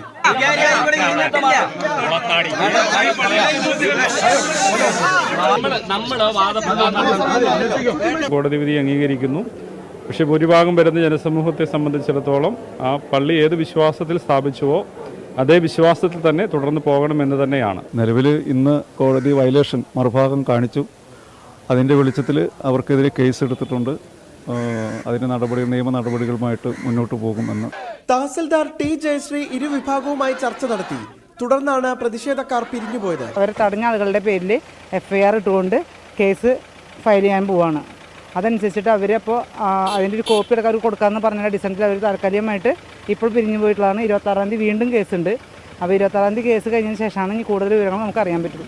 പള്ളികളുടെ ഉടമസ്ഥാവകാശം സംബന്ധിച്ച ഓർത്തഡോക്സ് വിഭാഗത്തിന് അനുകൂലമായാണ് കോടതി വിധിയെങ്കിലും പള്ളികൾക്ക് കീഴിൽ ഭൂരിഭാഗം കുടുംബങ്ങളും യാക്കോബായ വിഭാഗത്തിലുള്ളവരാണ്. അടുത്ത ദിവസം തന്നെ റവന്യൂ ഉദ്യോഗസ്ഥർ സ്ഥലത്തെത്തി പള്ളികൾ ഏറ്റെടുക്കാനാണ് സാധ്യത. പള്ളികൾ ഏറ്റെടുത്ത് ഓർത്തഡോക്സ് വിഭാഗത്തിന് കൈമാറിയാൽ യാക്കോബായ വിഭാഗത്തിന് പ്രാർത്ഥന നടത്താനുള്ള അവകാശം മാത്രമേ ഉണ്ടാകൂ. 24 പാലക്കാട്. എറണാകുളം അങ്കമാലി അതിരൂപതയിലെ കുർബാന തർക്കത്തിൽ സമവായവുമായി സിറോ മലബാർ സഭ സിനഡ്. അടുത്ത മാസം 3-നുള്ളിൽ ഏകീകൃത കുർബാന അർപ്പിക്കാത്ത വൈദികർ സഭയ്ക്ക് പുറത്താകുമെന്ന് സർക്കുലറിൽ ഇളവ് വരുത്തി. ജൂലൈ 3-ന് ശേഷം ഞായറാഴ്ചകളിൽ ഒരു കുർബാന ഏകീകൃത രീതിയിൽ നടത്തണമെന്നാണ് പുതിയ നിർദ്ദേശം. എന്നാൽ പുതിയ നിർദ്ദേശം അംഗീകരിക്കില്ല എന്നും ജൂണിലെ സർക്കുലർ റദ്ദാക്കണമെന്നുമാണ് അൽമായ മുന്നേറ്റത്തിന്റെ ആവശ്യം. എറണാകുളം അങ്കമാലി അതിരൂപതയിൽ അടുത്ത മാസം 3-നുള്ളിൽ ഏകീകൃത രീതിയിൽ കുർബാന അർപ്പിക്കാത്ത വൈദികരെ സഭയ്ക്ക് പുറത്താക്കുമെന്ന മേജർ ആർച്ച് ബിഷപ്പിന്റെ സർക്കുലറിൽ ഇളവ് വരുത്തിയാണ് സിനഡിന്റെ സമവായം. ഞായറാഴ്ചകളിൽ ഒരു കുർബാന ഏകീകൃത രീതിയിൽ അർപ്പിക്കണം. ഇത് ലംഘിക്കുന്നവർക്കെതിരെ ശിക്ഷാ നടപടിയുണ്ടാകും. അതിരൂപതയിൽ ഏകീകൃത കുർബാന മാത്രം അർപ്പിക്കാനുള്ള സമയപരിധി സംബന്ധിച്ച് അടുത്ത സിനഡിൽ തീരുമാനമെടുക്കും. നിലവിൽ ഏകീകൃത കുർബാന അർപ്പിക്കുന്ന വൈദികരെ തടസ്സപ്പെടുത്തരുതെന്നും മെത്രാൻമാർക്ക് ഏകീകൃത കുർബാന അർപ്പിക്കാൻ ക്രമീകരണം ഒരുക്കി നൽകണമെന്നും നിർദ്ദേശമുണ്ട്. എന്നാൽ ഈ നിർദ്ദേശം അംഗീകരിക്കാൻ സാധിക്കില്ലെന്നും ജൂൺ 8-ന് ഇറക്കിയ സർക്കുലർ റദ്ദാക്കണമെന്നുമാണ് അൽമായ മുന്നേറ്റത്തിന്റെ ആവശ്യം.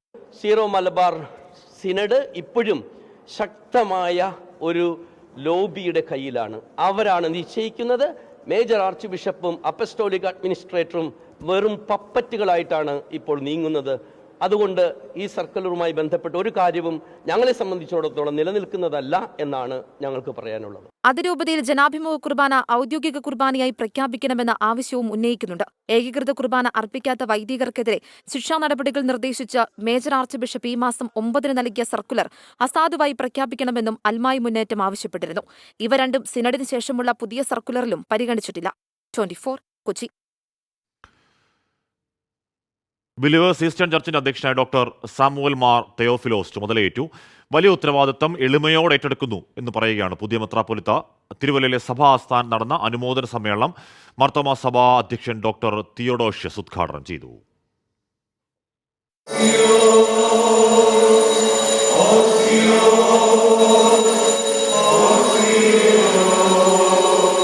ബിലീവേഴ്സ് ഈസ്റ്റേൺ സഭയ്ക്ക് ഇനി പുതിയ നാഥൻ സാമുവൽ മാർ തെയോഫിലോസ്. രാവിലെ 8 മണിക്ക് തിരുവല്ല കുറ്റപ്പുഴയിലെ സഭാസ്ഥാനത്ത് സ്ഥാനാരോഹണ ചടങ്ങ് തുടങ്ങി. ഡൽഹി ഭദ്രാസനാധിപൻ ജോൺ മാർ ഐറേനിയസ് ആണ് മുഖ്യ കാർമ്മികത്വം വഹിച്ചത്.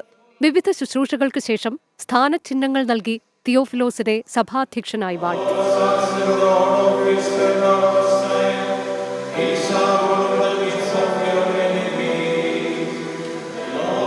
അത്തനേഷ്യസ് യോഹാൻ ഫസ്റ്റ് മെത്രാപ്പൊലീത്ത പിതാവ് കാണിച്ചു തന്ന അതേ മാതൃകയിൽ എല്ലാ ജനങ്ങളെയും എല്ലാവരെയും ഒന്നിച്ചും ചേർത്ത് നിർത്തി സമൂഹത്തെ സേവിക്കുക, കുഞ്ഞുങ്ങളെ സേവിക്കുക, പരിപാലിക്കുക, വിധവമാരെ പരിപാലിക്കുക, അങ്ങനെയുള്ള എല്ലാ പ്രവർത്തനങ്ങളും ചെയ്ത് ഞങ്ങൾ മുൻപോട്ട് പോകാനാണ് ആഗ്രഹിക്കുന്നത്.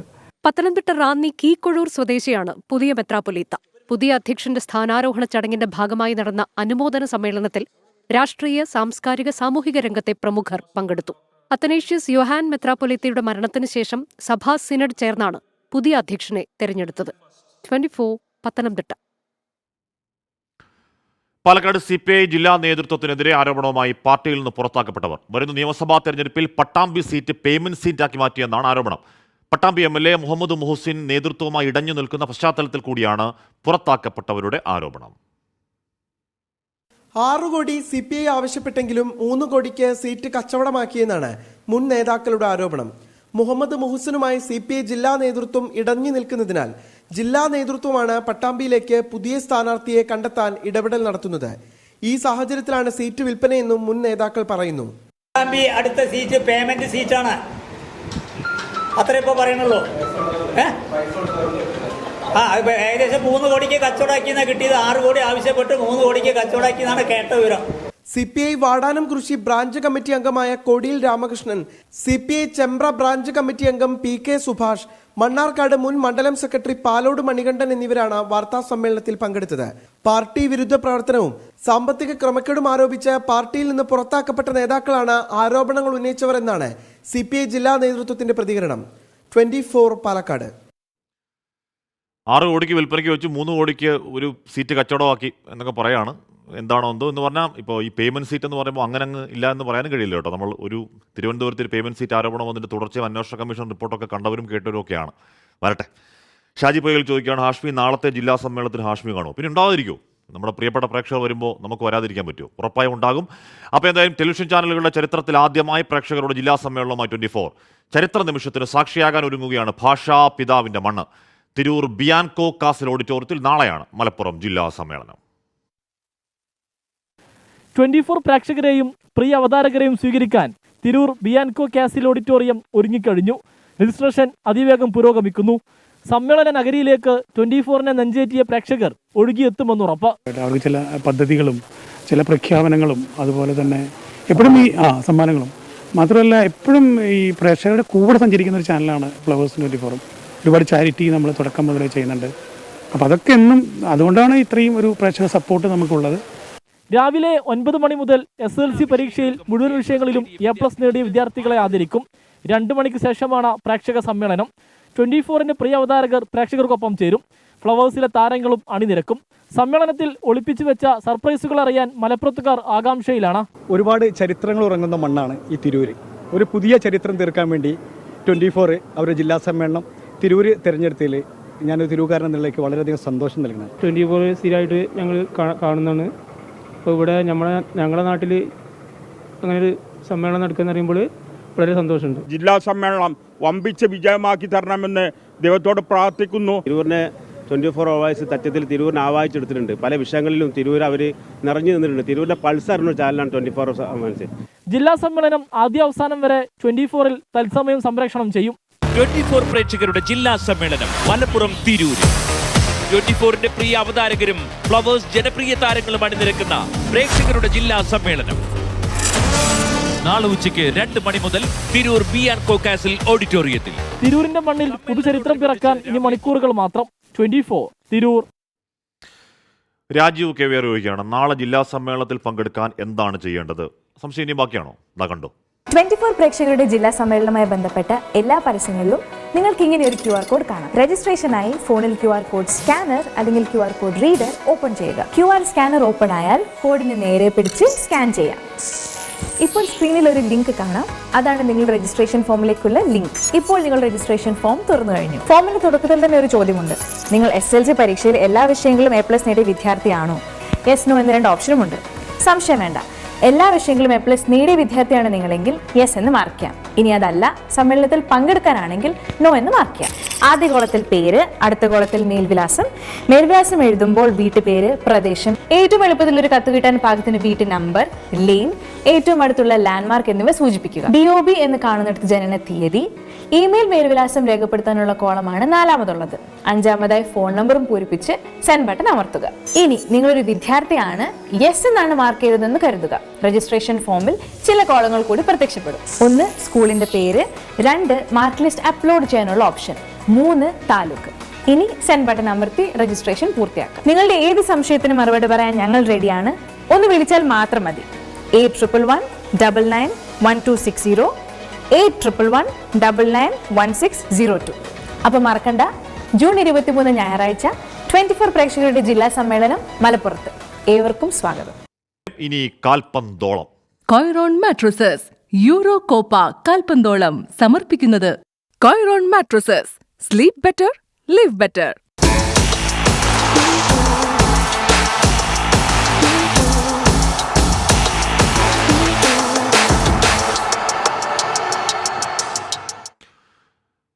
യൂറോ കപ്പിൽ പ്രീ ക്വാർട്ടർ ഉറപ്പിക്കാൻ ക്രിസ്ത്യാനോ റൊണാൾഡോയുടെ പോർച്ചുഗൽ ഇന്നിറങ്ങും. രാത്രി 9:30 നടക്കുന്ന മത്സരത്തിൽ തുർക്കിയാണ് എതിരാളികൾ. പ്രീ ക്വാർട്ടർ പ്രതീക്ഷ നിലനിർത്താൻ ബെൽജിയവും ഇന്ന് ജീവൻ മരണ പോരിനിറങ്ങുകയാണ്. ചെക്ക് റിപ്പബ്ലിക്കിനെതിരെ ഇഞ്ചുറി ടൈമിലെ ഗോളിൽ കഷ്ടിച്ച് കടന്നുകൂടുകയായിരുന്നു Portugal.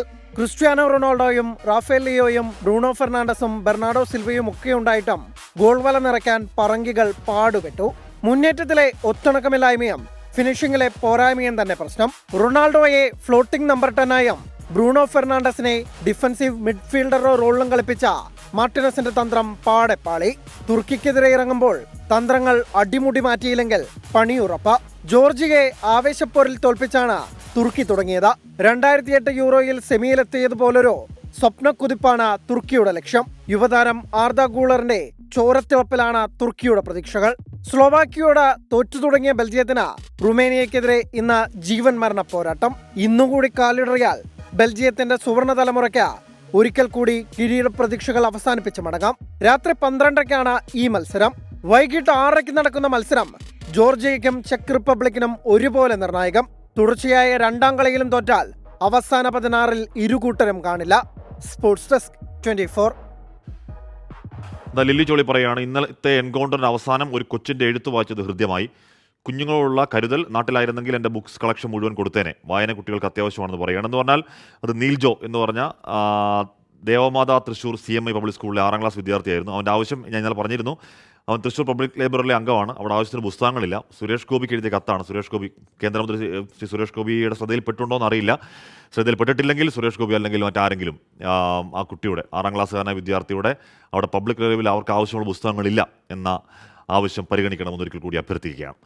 Palakkad Koduvayur government LP സ്കൂളിലെ ഇത്തവണത്തെ വായനാ ദിനം ഉദ്ഘാടനം ചെയ്തത് ബീഹാറിൽ നിന്നുള്ള അതിഥികളാണ്. അതിഥികളെന്ന് പറയുമ്പോൾ പ്രേക്ഷകർ തെറ്റിദ്ധരിക്കേണ്ട, അവർ സ്കൂളിലെ വിദ്യാർത്ഥികൾ തന്നെയാണ്. അന്നം തരുന്ന നാടിന്റെ ഭാഷ കുട്ടികൾ പഠിക്കണമെന്ന് രക്ഷിതാക്കളുടെ ആഗ്രഹമാണ് ബീഹാറിൽ നിന്നുള്ള കുട്ടികളെ ആ സ്കൂളിൽ എത്തിച്ചത്. കാക്കിരി പൂക്കിരി തേന്മാവിൻ്റെ എത്താം കുമ്പത്ത് കാക്കിരി പൂക്കിരി മാങ്ങ അങ്ങനെ പഠിച്ചു തൂങ്ങുന്നു കാക്കിരി പൂക്കിരി പിള്ളാരങ്ങനെ ആർത്തു വിളിക്കുന്നു. 3ാം ക്ലാസ് പാഠപുസ്തകത്തിലെ കുമരനെല്ലൂർ രാമകൃഷ്ണന്റെ കാക്കിരി പൂക്കിരി എന്ന ഈ കവിത മനോഹരമായി വായിച്ച കുട്ടി ഒരു മലയാളിയല്ല, അവളൊരു ബിഹാറിയാണ്. ഈ സ്കൂളിന് തന്നെ ഒരു പ്രത്യേകതയുണ്ട്. ഇതര സംസ്ഥാനത്ത് നിന്നുള്ള 4ഓളം കുട്ടികൾ ഇവിടെ വന്ന് പഠിക്കുന്നുണ്ട്. നമ്മുടെ കുട്ടികൾ വായിക്കുന്നതിനേക്കാൾ മനോഹരമായാണ് അവർ മലയാളം വായിക്കുന്നതും പറയുന്നതും. പക്ഷേ അവരുടെ പേരുകളൊക്കെ അത് മിൻറ്റു സിംഗിൻ്റെയും സഞ്ജു കുമാരിയുടെയും പുത്രി സലോനി കുമാരി 3ാം തരം, കൃഷ് കുമാർ 1ാം തരം, സാക്ഷി കുമാരി LKG. അടുത്തതായി രാജസ്ഥാൻ സ്വദേശിയായ മോത്തി സിംഗിൻ്റെ പുത്രൻ റൗൾ സിംഗ്. സലൗനി കുമാരി 3ാം ക്ലാസ്സിലാണ്.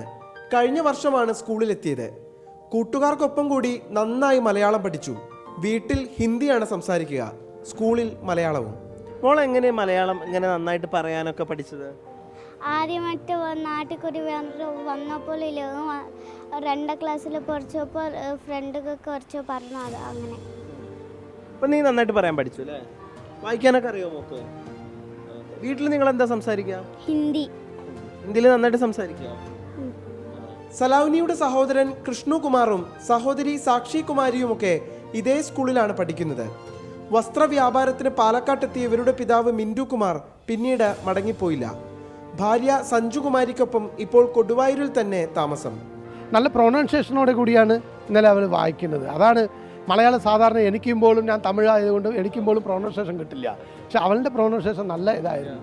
കുട്ടികളോടുള്ള സമീപനം തന്നെയാണ് ഇവിടേക്ക് രക്ഷിതാക്കളെ അടുപ്പിക്കുന്നത്.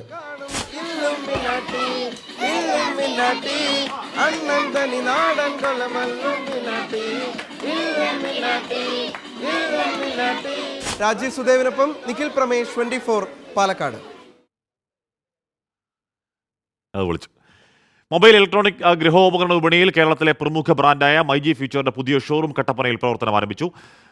ചലച്ചിത്ര താരം നിഖില വിമൽ ഷോറൂം ഉദ്ഘാടനം ചെയ്തു. കട്ടപ്പനയിൽ പ്രവർത്തിച്ചിരുന്ന മൈജി ഷോറൂം നവീകരിച്ചാണ് മൈജി ഫ്യൂച്ചറായി വിപുലീകരിച്ചത്.